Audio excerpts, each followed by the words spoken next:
I used to think I had healed. That morning was like any other. Mom was cooking porridge yam. We had just finished our morning devotion done. I was sipping tea when my younger brother walked into the parlor, grinning at his phone. Guess who just followed me on Instagram? I smiled. Who? Adogo. The name hit me like a slap. I smiled quickly to cover it up, sipping tea like nothing happened. But inside me, my chest pounded. My stomach twisted.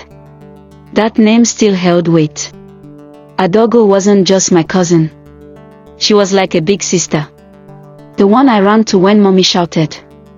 The one who knew things about me no one else did. Until that December at Ajio Estate. I was walking to the kitchen to grab Chin Chin when I heard voices. She still wets the bed sometimes. She dey form deep, but small things she go start to cry. I froze.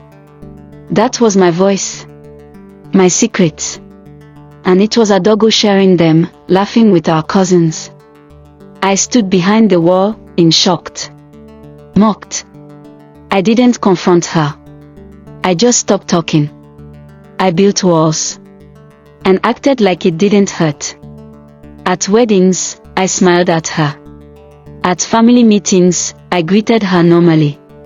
When people asked why we weren't close, I said, we are fine. But I wasn't fine. I didn't realize how deep the wound was, until that random morning, when her name came up again. I stood up quietly. Went to the kitchen and told mommy I wanted to help her stir the porridge. Truth is, I just needed to breathe. That night, I couldn't sleep. I lay in bed, staring at the ceiling, asking, why am I still angry? Why now? Then it hit me.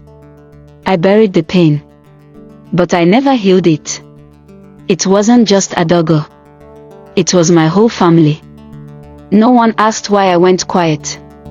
They just assumed I was moody. Every time I tried to speak, I was told, just forgive. She's family. So I stayed silent. But silence doesn't heal. It hides.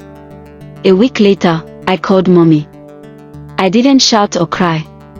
I just said, Mommy, Adogo hurt me. I've carried it for years. And I never felt allowed to speak. There was silence. Then she said something I never expected. I'm sorry. We should have asked. I broke down, not because she apologized, but because someone finally saw my pain. Later that day, I wrote Adogo a letter. I didn't send it. But I wrote everything. You broke my trust. I acted fine, but I wasn't. You laughed at parts of me I gave in confidence. But today, I release it. I'm not forgiving you for your sake, I'm doing it so I can stop bleeding inside.